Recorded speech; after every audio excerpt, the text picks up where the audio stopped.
É correto falar que é psicanálise criminal? Não, psiquiatria, o nome correto é psiquiatria forense. Existe na psicologia, psicologia jurídica, que é uma especialidade da psicologia, que os métodos de trabalho são diferentes da psiquiatria forense.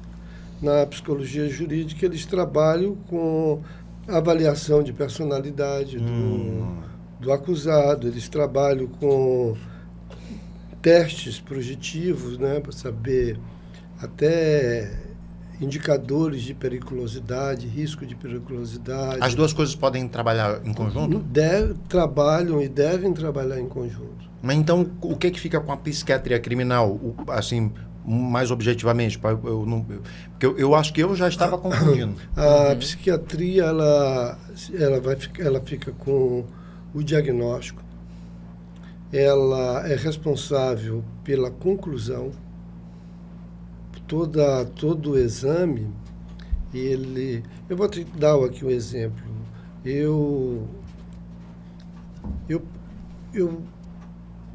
Em 2012 eu vi como se fosse um seletivo. O vereador era a doutora Rosiane, o secretário de saúde, doutor Ricardo Murat, e eles queriam, doutor Ricardo, a pedido da justiça, do tribunal, ele queria organizar um núcleo. E foi criado um núcleo de psiquiatria forense. Esse núcleo foram selecionados eu, doutora Sâmia do Alibe, doutor Júlio Salgueiro e doutora Cláudia Duarte. Doutor Júlio Salgueiro faleceu de Covid, doutora Sâmia, ela saiu de licença gestante, quando voltou ela não quis mais, ficou eu e doutora Cláudia. E no dia 31 de março, eu fui desligado do núcleo, talvez algum mal entendido que houve, a Secretaria de Saúde resolveu me desligar por WhatsApp. E eu fui desligado do núcleo, mas eu trabalhei desde a década de 80, quando eu cheguei aqui. Eu terminei meu curso no dia 30 de novembro, no dia 1º de dezembro, eu vim para o Maranhão, de 1982, e casei logo a seguir, em janeiro. O senhor nasceu onde? Minha família é de Buritibravo, de Mirador, mas eu nasci aqui em São Luís. Meus pais são dessa região. Eu sou filho de 2 funcionários públicos, né? Minha mãe era professora da secretaria do município, e meu pai era médico. Aí quando o senhor chegou aqui... meu pai era médico, meu pai era clínico, e como na época dele, ele se formou em 1942, na época dele não tinha esses cursos de especialização, se fazia um internato em determinada área, e ali você era tido como especialista da área, porque você fazia um internato, você fazia seu trabalho de conclusão de curso voltado para onde que você estava no internato, e dali você era um especialista da área. Né? Era uma espécie de especialização. Exatamente. Digamos que era o embrião do que seria hoje, exatamente. E ele, quer dizer, eu sou filho, meus pais são dali, daquela região, e eu nasci aqui em São Luís.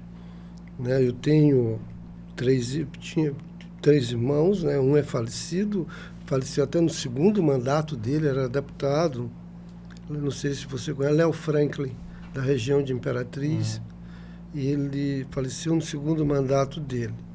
E eu comecei a trabalhar na área de psiquiatria forense logo que eu cheguei aqui. Isso. O contrário, numa família...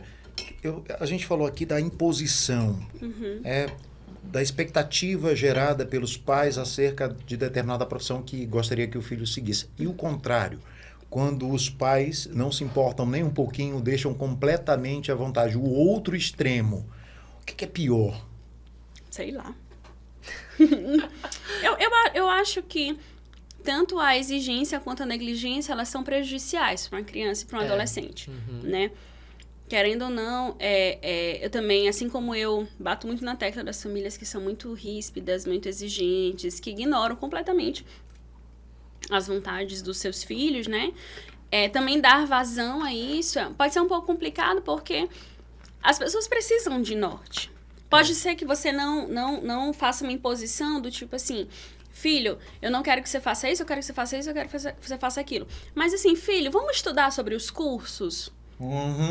Vamos estudar, vamos fazer uma visita. Eu tenho um amigo que é dessa área, vamos lá essa visitar. área de equilíbrio, né? Porque se tu, por exemplo, Exatamente. deixar a criança ou adolescente, que são seres humanos em desenvolvimento, eu acho que os pais, os responsáveis, que eles criam crianças, adolescentes, eles falham muito em lembrar que não pensa assim naquele estigma do estereótipo de é criança, é adolescente. Não, lembra que são seres humanos em desenvolvimento, cara. Tu tá ajudando a formar um ser humano, entendeu? Então, dá esse guia de, não, faz aí o que tu quiser. Ou então, tu vai fazer o que eu quiser. Mostra as possibilidades, Exato. explica, entendeu? Guia, você é o adulto na situação. Eu passei 5 anos sendo orientadora profissional, assim, trabalhando no contexto escolar mesmo, assim, dando aula para alunos, enfim. E uma coisa que a gente discutia muito é aquela pergunta, o que você quer ser quando você crescer? É assim, você não é nada agora. Você não é nada Já parte agora. do princípio de que não é nada. Você não é nada agora. Tu não é nada, o que e é que tu quer ser? vai ter um Que você dia será que alguma você vai coisa. ser alguma coisa, né? E você vai ser isso relacionado ao curso que você passar. Cara, eu nunca tinha pensado Né? nisso, sob essa Verdade. perspectiva. E eu trazia muito essa pergunta, quem você é hoje? Nossa, verdade. Quem você é hoje e qual vai ser o curso que você vai fazer que vai potencializar isso que você já é. Caraca, Né? eu nunca tinha pensado É sobre uma esse ponto de Essa vista. falta de conhecimento próprio fez... Tipo, é uma coisa a se pensar muito, porque me lembrou da situação. Eu fui fazer a cadeira de psicologia organizacional. E aí, cheguei na sala, a professora não era do departamento de comunicação, era do departamento de psicologia. Uma psicóloga. E aí, a primeira coisa que ela botou a gente pra fazer, peguem uma folha e escrevam uma lauda sobre quem são vocês. E aí, o tipo de coisa que geralmente a gente bota, meu nome é tal, tenho tantos anos, eu estudo isso, eu trabalho naquilo. Ou seja, a gente acaba se definindo por coisas que são coisas externas. É um trabalho, Exato. é um estudo, entendeu? Às vezes as pessoas elas nem têm hobbies, porque hoje em dia é difícil tu ter um hobby. É muito complicado tu ter um hobby. Então, é muito ruim isso, porque a gente vai se desenvolvendo sem nem se conhecer, sabe? Do que eu gosto. Entende? O que me anima, o que me encanta. Não, eu só sei que eu tenho que crescer, eu vou ser isso, eu vou ser aquilo, e esse é o meu papel na sociedade, tá? Mas quem é você como pessoa? Exato. Não, e eu fico pensando assim, eu volto a dizer, eu vim de um contexto privilegiado, porque além da situação socioeconômica, né, que era muito confortável no momento, meus pais também, eles eram uma parcela da população que não tinha essas exigências muito fortes. Então, eu tive uma certa liberdade de escolha. Mas eu lembro, então, eu não tô culpando meus pais, mãe. Eu lembro que eu tenho uma imagem muito clara na minha cabeça de eu com 4 anos de idade, eu pulando na cama lá de casa, com uma musiquinha na minha cabeça. Nessa música, eu pedia pra minha mãe ligar o VHS. Na minha cabeça, eu estava cantando uma situação da minha vida. E eu queria expressar isso. Eu lembro, eu pulando na cama, cantando essa música. Mãe, liga o vídeo pra mim, né? Quando você puder, liga o vídeo pra mim. E eu cresci sendo uma artista de teatro musical, sabe? Eu acho que eu sempre fui uma artista de teatro musical. E amo o que eu faço, amo a psicologia, mas eu sempre deixo muito evidente na minha fala, assim, não menosprezem essas coisas que vocês são. Verdade. Então, quando me perguntam, quem você é? Eu fico assim, eu sou psicóloga. Não, eu sou Jéssica, sou esposa do Renan, filha da Rebene, da Dailton, irmã da Letícia. Eu adoro filmes, eu adoro séries, eu adoro teatro musical, eu adoro criança, eu adoro falar, adoro conversar. E eu também, nas horas vagas, faço psicologia. Em alguns momentos do meu dia, eu exerço a psicologia. A né? gente acaba se definindo muito pelo nosso ofício, né? Às vezes. Claro. É mesmo, cara. É a primeira coisa que a gente diz, né? Eu sou psicóloga. Eu sou psicóloga, eu sou Quem é radialista. você? Eu sou... eu sou... Esse é meu ofício, é isso aí. Não, e as pessoas esperam, então, é psicóloga? Eita, tá. Então, esperam de você um determinado comportamento. Meu Deus, como eu era noiada com isso na universidade. Porque eu via as amigas assim, ai, psicóloga, uma energia assim... Muito calma, e eu sou aqui, ó. Psicóloga, eu tenho que ser calma. Vocês falaram aí a respeito de fazer teatro na escola e tal, e que a Brenda não se sentia muito confortável em fazer determinados exercícios, se sentia ali incomodada. Eu vou agora falar pra você, Jéssica. Que você tem uma carteira da Ordem dos Músicos. Não. Que eu sempre fui muito preconceituoso e me sentia muito constrangido quando eu fazia exercícios, quando eu fazia... como é que é aquele negócio que a gente faz de grupo? Dinâmicas de grupo. Comandadas por um psicólogo, ou na verdade sempre foi por psicólogas. Eu me sentia tão incomodado e constrangido. Por quê? Porque eu passei a ter raiva de psicóloga. Eu também tenho. Eu tenho raiva de psicólogo, de evangélico. De ator. Não, mas assim... Não, eu gosto, mas de psicólogo e evangélico. Mas deixa eu te dizer... Cara, eu me sentia muito... Eu não sei por... Não sei por quê. Eu também. Eu me sentia muito ridículo fazendo aquelas dinâmicas de grupo. Entendi. Que eu me sentia tão ridículo que eu passava até por antipático, que eu pedia pra sair, eu largava no meio, sabe? Era, tipo, vamos fazer agora uma dinâmica. Quando eu fiz o meu curso de rádio e TV, né? Que foi um curso técnico pelo Senac, aí a gente tinha uma psicóloga, né? Que fazia também a cadeira, né? A disciplina. E ela sempre fazia essas coisas. Sempre não, de vez em quando fazia essas coisas, né? De, hoje nós vamos fazer uma dinâmica e tal, não sei o que lá. Cara, eu odiava aquilo com todo o meu ser. Assim, eu entendo, por um lado. Assim, na verdade, muitas vezes, esses processos de dinâmica de grupo, trabalhos com grupo, as pessoas engessaram demais. Né? Hoje eu trabalho, por exemplo, numa startup, que a gente trabalha com desenvolvimento pessoal, né? Treinamento, liderança, a gente trabalha com gamificação. Então, a gente extrai diversas habilidades e competências, só que com games, com jogos. Que aí eu acho que você abarca um maior grupo de pessoas e de perfis. Às vezes, realmente, as dinâmicas podem ser um pouco chato. E o trabalho com grupo, ele é um pouquinho complicado, assim, às vezes. Eu tenho uma perspectiva sobre isso, que eu sou da mesma mentalidade de Israel. Me incomoda um pouco essas situações em grupo, porque eu costumo dizer que eu sou introvertida. Quem me conhece não me acha introvertida, eles só me acham muito reservada, com um pouquinho de repulsa social, entendeu? Mas introvertida não. Então, por exemplo, apresentadora de podcast, que introversão. Que situação. Que introversão. Não é mesmo? Mas assim, eu tenho muita dificuldade, por exemplo, se for um grupo de pessoas que eu acabo de conhecer. É muito difícil pra mim. E eu também tenho o que eles chamam hoje em dia, se popularizou esse termo, que é a minha bateria social é muito limitada. Nossa, a minha também, inclusive.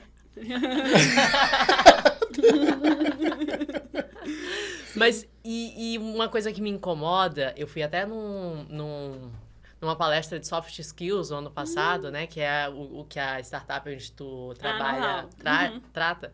E me incomoda isso, porque o mundo ele é feito pra gente extrovertida, entendeu? Nossa, eu ia colocar exatamente isso, Brenda. Eu acho que ainda é pior, porque nos processos seletivos, normalmente as pessoas introvertidas, elas vão ficando pra trás. Exatamente. Elas ficam pra trás, assim, não existe. Por isso que hoje a gente trabalha muito com gamificação. Não é injusto, porque então? dá mais... Eu acho, sabia? Eu acho assim. Eu acho que você tem que ter habilidades na sua manga. Você pode ser introvertido, mas é importante que você saiba se comunicar. Sim. É importante que você tenha essas competências, mas isso não precisa ser o seu perfil, né? A minha bateria social, assim, os meus amigos até brincam. Ela chega um momento, assim, eu acho que eu passo o dia tanto trabalhando com gente, e tão atenta e presente, que às vezes se eu olhar vocês no shopping, eu vou pegar o celular e vou fingir que eu tô conversando com alguém, que eu não vou falar com vocês. Sem paciência assim. no momento. E assim, então eu acho que a gente tem que ter habilidades para além do nosso perfil, Sim. Né? Isso é importante. A gente precisa ter essas cartas na manga. Mas os processos seletivos, muitas vezes, eles acabam sendo injustos, porque pessoas que não são muito expansivas, elas acabam... Ih, esse aí não se comunica bem. Eu tenho umas críticas a pessoas extremamente extrovertidas. Ah, eu também não gosto. Porque, na moral, Psicóloga, você que for extrovertido aí, eu te acho muito privilegiado, entendeu? Porque, por exemplo, quando eu decidi fazer comunicação, muita gente que acha que me conhece estranhou por dizer, nossa, mas tu é caladona, né? Não sei o quê, tudo mais. Aí eu, gente, comunicação não é sobre tu ficar tagarelando, porque o silêncio faz parte da comunicação também. Então, por exemplo, eu vejo que pessoas extrovertidas, elas chegam no local, elas são extremamente expansivas já. Aí elas já começam a falar, não sei o quê, não sei o quê. Eu prefiro chegar no local, eu prefiro ler a sala, dar uma olhadinha assim na pessoa, essa pessoa é mais aberta, essa não é, então eu não vou incomodar ela, talvez ela não esteja confortável nesse Putz, eu tô Mais malzão com essa prudente. conversa de vocês aí. Por quê? Tô malzão, velho. Por quê? Porque onde eu chego, eu não quero nem saber se eu conheço, se eu não conheço. Eu dou Tu é logo extrovertido. Eu dou logo um oi. Tu é muito extrovertido. Eu dou logo um oi, sabe? Hoje eu tava querendo chegar alcançar os nossos 600 inscritos, eu tava na rua assim, ei, vem cá, me dá teu celular aí, segue aí o Instagram do meu podcast. Eu ia dizer que às vezes as Cara, pessoas eu mais sou assim. extrovertidas só são mais ansiosas, mas aí ele falou isso, aí eu fiquei... é melhor não falar que pode ser que... Pior que eu sou ansioso também, cara. Pior que eu sou ansioso também, enfim. Mas eu queria perguntar a respeito dessa história desses testes. Primeiro, a gente precisa traduzir uma coisa pro pessoal de casa, né? Nem todo mundo sabe o que é o soft skills. Soft skills. O que é isso, Jess? Então, soft skills, ela vai começar a palestrinha. São competências socioemocionais, né? Por muito tempo, a gente pensou... Eu fico desconcentrada, cara, quando chega comida. Termine, porque senão você não ganha. Cara, eu sou melhor enquanto ao mesmo É tempo. verdade. Vamos aqui. Eu posso produzir melhor enquanto eu faço. Gente, Não. chegou aqui o nosso coolerzinho da Frutos de Goiás. É. Que eu sempre falo isso aqui, os nossos patrocinadores, os nossos parceiros, não é só publi, é amor. E aqui eu amo demais. Ai, E eu vou te cara. dar as honras de ser a primeira a Ai, escolher aquela aqui. taurina que arrasa. Jess, eles têm sabores super diferentes. Eu tô vendo aqui, siriguela. Inclusive hoje nós trouxemos Buriti. alguns que são... Mangaba. Tá vendo Arrasou. só? Cara, Araticum, que diabo é isso? não Eu sei não nem o sei. que é, cara. E Arrasou. eles são arraso. Eu vou de morango. Mas aí a gente trouxe um A tradicional. gente trouxe o safe. O safe. Eu vou escolher aqui um agora e eu tô a fim de escolher um diferente, um que eu não sei o que é. Tomara que tu não escolha o que eu quero, que eu já sei o que eu quero. Já. Tem um de coalhada. Delicioso, cara. Arrasou. Olha, o de coalhada eu gosto. Gosto também do de Romeu e Julieta. Ai, é muito Ó, bom. eu vou escolher o de umbu, porque tem aquela música do Alceu Valença que ele vive falando de umbu, cajá, sei lá. Não sei o que é, primeira vez aqui que eu tô vendo. Entendi. Ela é musicalizada, Murici eu conheço. Cajazinho eu conheço. Siriguela é uma fruta que eu conheço. Mangaba eu também conheço. Então, Buriti eu conheço, já falei, né? Deixa eu ver aqui. Teve um nome aqui que tu falaste que eu nunca comi essa fruta. Ixi, acho que o meu tá um pouquinho. Araticum. Ó, Araticum. Esse é o que eu vou provar. Araticum. Nossa, achei uma delícia. Vou provar o de Araticum. Ai, Delicioso, gente, olha, delicioso. Frutos do Goiás. Te amo. Tô me sentindo Big Brother. Entre os patrocinadores, Entre somos os aqui para patrocinadores. os patrocinadores. Inclusive, vocês assistam Big Brother? Cara, Araticum. Ó, dessa vez, na verdade, o único Big Brother Nossa, tô me que... sujando toda. O único... Traz uns guardanapos ali, produção. O único Big Brother que eu assisti foi qual? Foi o que tinha a Manu Gavassi, a Rafa Kalimann. Porque foi da pandemia, né? É. E aí, o que eu tava fazendo? Nada, desempregada, sem aula, vou assistir Big Brother. Foi o único que eu acompanhei de, tipo, assistir mesmo. Aí, depois disso, que eu comecei a acompanhar só pelo Twitter. Cara, eu sou muito viciada no Big Brother. Pra quem tá torcendo? A Aline, do Ruge, claro. Mas Ah, sim, tava tentando lembrar quem mas é. o Porque... MC Guimê tá entregando muito jogo, viu? Ó, deixa eu contar, Arrasou. eu que acompanho por Twitter, eu estava torcendo sim pro Dr. Fred Nicásio. Estrelinha, perfeito, amo. Tu tava torcendo pra ele? Não. Não? Na verdade, assim, eu quero quem entrega entretenimento, assim, quem traz... Ó, no quem momento... traz treta. Eu torço pela treta. Eu torço gente, chega de paz, chega dessas Agora, coisas. eu tô torcendo pelo Alface e pela Domitila. Nossa, a Domitila, ela é muito chata. Ela se lascou, inclusive, agora. Eu não gosto não, tô torcendo pra MC Guimê. Por enquanto, hoje. Hoje. O que Tem foi- prazo de validade. O que foi que ela fez, essa outra chata aí? Ela é do grupinho do fundo do mar. Eles são que chatos. eles são meio chatos, assim. Sabe quem eu detesto? Bruna Grifão. Ô menina enjoada. Ela é enjoada, só Ô pra- menina... Eu detesto gente assim, sabe? Gente grosseira, fala palavrão. Não, ela age do jeito que ela quiser com É todo porque eu mundo, vou mas dizer, se alguém agir mal com ela, não pode. Eu não gosto. E era o mesmo, pra mim, o problema da Domitila, o mesmo do Nicásio. Eram, assim, pessoas que usavam a clareza social, que usam a clareza social, essa consciência social, que tem essas pautas, um pouco, assim, como forma de controlar algumas relações, sabe? Não, é difícil. Então, assim, é muito difícil. Eu nem gosto de falar isso, mas, enfim, Big Brother agora eu sou outra pessoa, quando eu torço pro Big Brother. Então, assim, às vezes cria um clima, assim, que eles não conseguem se comunicar com as pessoas mesmo. E é péssimo no Big Brother porque tu nunca tem, assim, uma pessoa que ela saiba se comunicar. Porque ou eles Exato. são extremamente ignorantes socialmente, ou eles são extremamente cientes da situação social. Então, nunca dá certo. É meio que isso, sabe? Nunca dá certo. É meio que isso, aí vira um... Mas aí eu tô torcendo pra Aline do Ruge. Desde como é que eu sou uma Ruger? Desde a infância. Aquela Aline do Ruge? Que ela tá com o cabelo descolorido, né? E ela sempre usa prezinho, Cara, assim. eu gostava do Ruge. Eu gosto do Ruge. Quem era a boy band masculina da época do Ruge? Bros. Era Bros, era isso Eu mesmo. não faço a mínima ideia do que vocês estão falando. Meu Cara, picolé em cima da pizza. delícia. A produção eu achava muito massa, cara. A produção musical, saca? Aham. É porque não é aquele lance de, eu curto esse tipo de música, eu curto coisa boa. Então, se a música é legal, se a música é boa, eu curto. Não importa se é funk, se é reggae, se é rock and roll. Eu também. Eu sou da veia do rock. Mas eu admiro um bando de produção musical, de pop, de reggae e tal, porque eu acho legal a música. Inclusive, eu voltando àquela história que a gente estava falando atrás de falar a respeito de...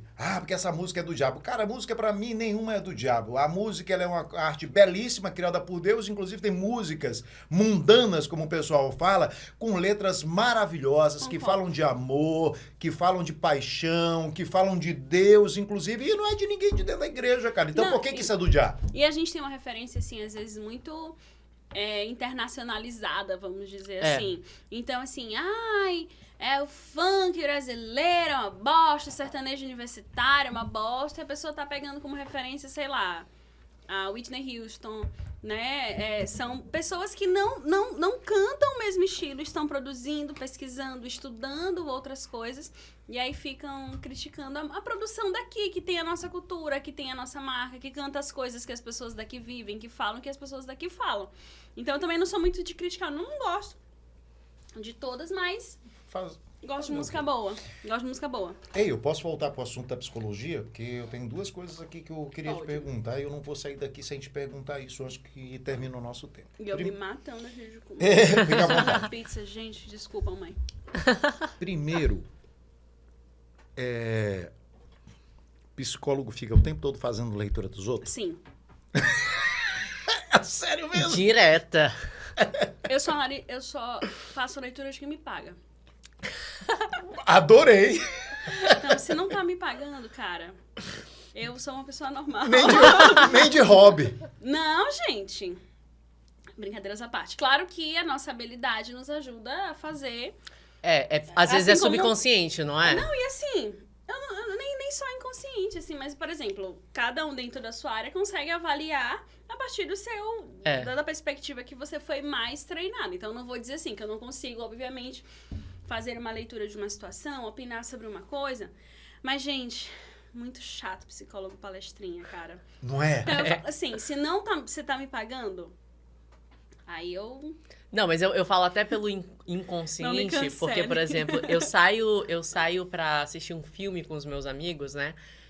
E aí a gente termina de assistir o filme, aí eles são tipo, nossa, esse filme foi uma bosta, né? E aí eu fico na minha cabeça, como assim, cara? Tu não viu a forma como eles usaram as cores pra representar tal Exato. coisa? E a forma como eles se vestem, a diferença entre personagens que eles usam, no jeito que eles ajeitam o cabelo. E aí eu percebo que, eu entendi isso porque eu entendo dessas coisas um pouquinho, né? Exatamente. Então, eles não pegaram porque não fica na cabeça deles. Obviamente, as nossas habilidades, elas acabam sendo mais evidenciadas na área que a gente estuda. Essa música é uma bosta, e eu estou dizendo porque eu sou músico, com a carteirinha de músico. Eu dou uma carteirada de músico mesmo. Se você faz a carteirada de psicólogo... Olha, esse comportamento, ele é muito... Olha...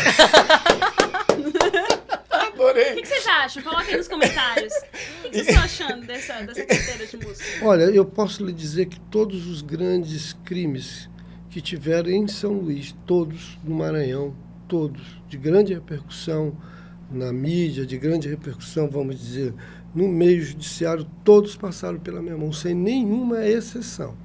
Teve algum marcante? Todos foram. Não existe... Olha, o crime, todo crime, ele deva ter uma explicação. Todo crime. Né? Não existe crime sem nenhuma motivação, vamos dizer assim, psíquica. Pode ser um crime passional, um crime que não existe mais, mas um crime de vingança, legítima defesa, ou qualquer crime ali... Existe um gatilho Existe um gatilho psíquico. Porque você reage de uma forma e o outro reage de uma outra forma. Existe essa coisa na psiquiatria que a gente tenta explicar. Então, isso, para o psiquiatra, como você perguntou, a que competia ao psiquiatra forense, é justamente ele dar um diagnóstico e, a partir daquele diagnóstico, ele concluir, ele fazer uma conclusão de que se aquela pessoa cometeu o crime, ele era plenamente responsável, parcialmente responsável ou irresponsável. E doutor Milton, daí vem uma Ainda responsabilidade, a gente tem que responder as perguntas do juiz, as perguntas do Ministério Público e as perguntas da defesa.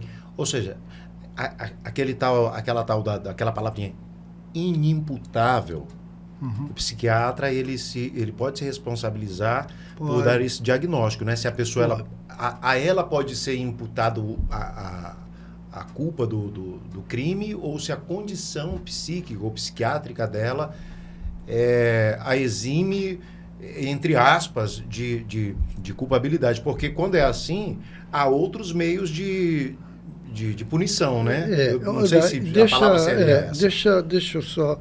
Eu vou colocar aqui 2 casos bem... que são emblemáticos, foram públicos. O caso do emasculador. Aquele caso dos meninos emasculados. Aquele caso eu participei desde o começo, desde o princípio. E teve uma prisão de uma pessoa que nós fizemos o exame, nós constatamos... Né, foi um exame, primeiro exame que eu te confesso que foi um exame muito mal feito pela gente, por mim, na época, e pelo Geraldo. E nós fizemos o exame, muita gente, e essa pessoa não foi verdadeiramente o culpado. Mas a gente não considerou ele como um doente. Depois tivemos, até que houve a prisão do Chagas, na época. Né? Com a prisão do Chagas, a gente pôde, então, estudar o processo. E no processo, cara, um processo muito extenso, no processo, a gente poderia nem mais examinar o Chagas, porque a gente estava ali em frente de uma pessoa com um transtorno de personalidade antissocial, que é o psicopata. A gente estava ali em frente. Por quê? O psicopata, ele ele é especialista. Dificilmente tu encontra um psicopata generalista. Apesar do espectro de ação do psicopata ser muito grande, que vem aqui do mentiroso, do falsário, até chegar num serial, né? Então você tem um leque. Mas você não vai encontrar, por exemplo, um cara que é falsário, ele é falsário. Ele não é falsário, estuprador, serial, ele não é. E a grande maioria das vezes, o serial, ou um pedófilo, ele deixa sempre a marca digital do crime. Ele tem uma assinatura. Ele tem uma assinatura. Por exemplo, qual era a assinatura dos meninos do Chagas? Todos os meninos, eles eram de uma mesma abrangência geográfica, todos eles eram de uma mesma classe social, todos eles estavam de uma mesma faixa etária de 6 a 11 anos, todos eles tinham morrido do mesmo jeito, eram assassinados por estrangulamento, e todos tinham os órgãos genitais arrancados pela boca. Ele mordia e tirava. E todos eram meninos. Então a marca, ele deixou aquela marca. E só foi descoberto ele, no caso, inclusive era o líder do movimento que pedia justiça, que pedia... É verdade, eu lembro disso. Ele era um dos líderes, ele foi para a porta do palácio, pediu para o governador da época. Ele ajudou até em buscas, em procura de meninos desaparecidos. Exatamente. Para quem não é mais novo, talvez não se lembre da história, vale muito a pena você colocar no Google aí caso dos emasculados, que aconteceu entre os anos 80 e 90. 42 crianças, é o maior caso o maior serial killer em tempo de ação e número de vítimas. Foi um recorde, assim, o número de vítimas que ele fez em tão pouco tempo. Isso foi 89 a 92, 93, alguma coisa assim. E só foi descoberto porque ele foi visto de bicicleta com uma das vítimas, um menino que vendia suquinho. Ele foi visto e um agente começou a investigar, a seguir. E um dia ele saiu de casa, né? Ele foi para o trabalho dele, que ele era vigia, e o agente entrou na casa, andando, aquelas casas que tem cimento, que chamam, como é? Mataquado. Eu não sei se é isso, né? O mataquado, que é só água.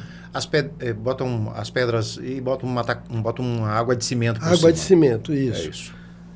E quando ele andando, ele notou o que tinha... Uma saliência. Uma saliência. Ele bateu com o pé, quebrou, e ele, ali com o pé mesmo, começou a cavar e ele encontrou um pedaço de osso, um ossinho, que era, me parece que da traqueia, ou uma vértebra do menino. E ali ele pegou aquilo, ele foi para o ML e mostrou lá para um delegado, vê isso aqui, isso é de gente. Aí não, é gente. Aí já foram para lá. Era um agente da Polícia Civil. Era. E encontraram o menino que era sobrinho dele. Quando eu o examinei, ele nega, sempre negou todos os crimes. Mas desse menino, ele é o único que era o sobrinho dele, que ele, inclusive era que eu me lembro que eu perguntei para ele, senhor Francisco, como é que o senhor explica que uma criança de 9 anos pode, como é que, caber dentro de um saco de lixo? Aí ele baixou a cabeça, ele deu uma marejada, aí ele disse, só Deus sabe. Ali ele confirmou aquela, foi talvez a única morte que ele tenha confirmado, vamos dizer assim, de traços emocionais, tinha sido ele. Tinha sido desse sobrinho dele. Que ele colocou dentro de um saco Dentro de do lixo. saco de lixo e enterrou na cozinha da casa. Porque uma das características do psicopata é não demonstrar emoção, né? É, arrependimento. Ele consegue... Ele não demonstra arrependimento. Ele Mas nesse caso, culpa... essa reação dele seria de arrependimento? Seria por que ele demonstrou isso? Seria ali, talvez, mais o sentido dele saber que estava numa situação já perdida, né? Não tinha como mais ele se defender. Eu me lembro que na época era o doutor, acho que era Paulo Juiz, esqueci o nome do juiz na época, ele trouxe até a Ilana Casoy na época para cá, ela teve comigo, ela não teve nem com ele. Uma perita, né? Ela, uma perita, né? Na verdade, ela é jornalista, a Ilana Casoy. Ela é jornalista e ela se especializou em estudo de psicopata.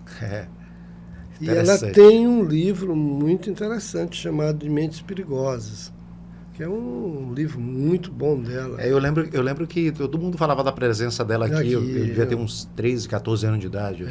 Eu tive com ela trouxe uma equipe, a equipe elogiou o laudo da gente e tal. Eles nos sugeriram alguma coisa para colocar no laudo, mas não... Nada que fosse substancial o suficiente para mudar o rumo da coisa. Do rumo da coisa. Mas esse caso não foi talvez o mais emblemático de todos.